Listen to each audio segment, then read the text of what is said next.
और जो फसल जिनकी खराब होगी उनको कम से कम 40,000 रुपये एकड़ देना चाहिए। 15,000 रुपये ना काफ़ी है। डेथ जो हुई है जो उन्होंने 4 लाख मुआवजा जो सरकार ने किया है वो ना काफ़ी है। कम से कम 20 लाख रुपया तो होना चाहिए। ये मेरे को जवाब देने की जरूरत नहीं है, ये सब खड़े हैं, ये इनसे पूछते रहे भाई सरकारी अमला शुमला है यहाँ कोई नहीं, कोई नहीं आया। बस मिल गया जवाब। सो रही है सरकार ये। तो मिसमैनेजमेंट किसका है ये? मिसमैनेजमेंट इलीगल माइनिंग है। जो जैसा बताया बड़ा भारी नुकसान हुआ है, फसल का भी नुकसान है, मकानों का भी नुकसान हुआ है, पशुओं का भी नुकसान है और जो छोटी मोटी दुकानदार ये व्यापार करते उनका भी नुकसान है।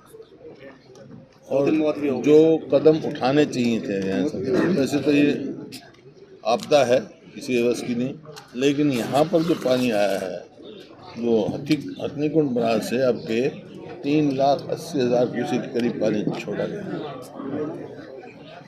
इतना नुकसान नहीं होता, यहाँ इतनी बारिश नहीं है, पीछे से पानी है। 2006 में 8 लाख क्यूसेक छोड़ा गया था, लेकिन इतना नुकसान नहीं हुआ क्योंकि समय पर ठोकरें बना दी गई थी यमुना में।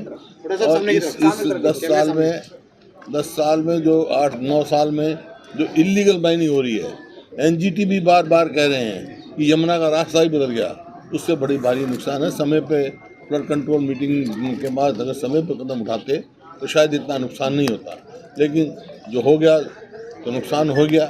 तो अब सरकार को तुरंत लोगों को राहत देनी चाहिए और जो फसल जिनकी खराब होगी उनको कम से कम 40,000 रुपये एकड़ देना चाहिए। 15,000 रुपये ना काफ़ी है। जिसका मकान है खराब हुआ उसको मकान के लिए, और किसी की दुकान का नुकसान हुआ तो दुकान के लिए, और पशुओं का जो है वो मुआवजा पूरी तरह से। यहाँ 2-3 डेथ भी हुई हैं जी, 3 डेथ हुई हैं जी यहाँ पे। डेथ जो हुई है पानी में डूबे, जो उन्होंने 4 लाख मुआवजा जो सरकार ने किया है वो ना काफ़ी है। कम से कम 20 लाख रुपया तो होना चाहिए।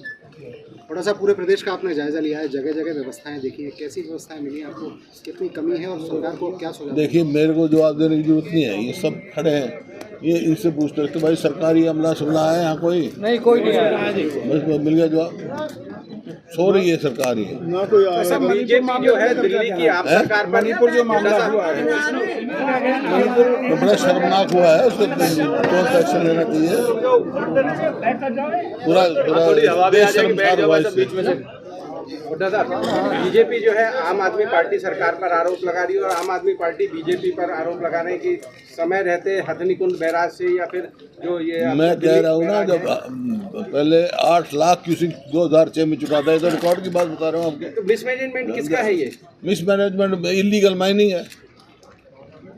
जो जिस प्रकार से इलीगल माइनिंग हुई है, यमुना का रास्ता बदल गया, समय पर कदम ना उठाना, ये सब है। बैराज के दरवाजे नहीं खोले गए। दिल्ली सरकार को भी अपने समय पर कदम उठाने चाहिए थे, हरियाणा सरकार को भी समय पर कदम उठाने चाहिए, जबकि मौसम विभाग ने पहले कह दिया था आपको बड़ी भारी बारिश होने वाली है पहाड़ों पर, और तर्क कर दिया था, उसके बाद उन्होंने कदम उठाया। बीजेपी कोई बात आगे नहीं आने दे रही है। वो कहते हैं कि हम लगातार मौके पे जाके काम कर रहे हैं और कांग्रेस केवल बात बनाने का काम। मैं तो मौके पे बैठा हूँ, मौके के लोगों से पूछे भाई, मौके का जवाब तो मौके के लोग देंगे ना।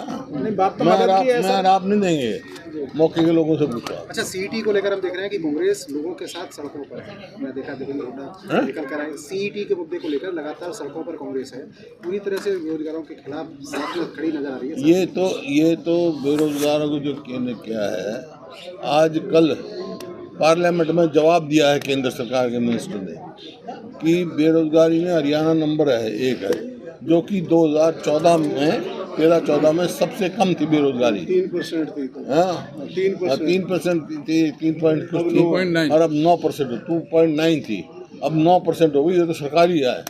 और CMI की में उसमें भी हरियाणा में सबसे ज़्यादा बेरोजगारी हरियाणा में है, और कुल फरीदाबाद से ज़िले से लोग बहुत बेरोजगार होके गए हैं, क्योंकि सरकार को जो कि 2014 में हरियाणा प्रति व्यक्ति आय, प्रति व्यक्ति निवेश और रोजगार उपलब्ध कराने में पूरे देश में नंबर 1 था, कानून व्यवस्था में नंबर 1 था।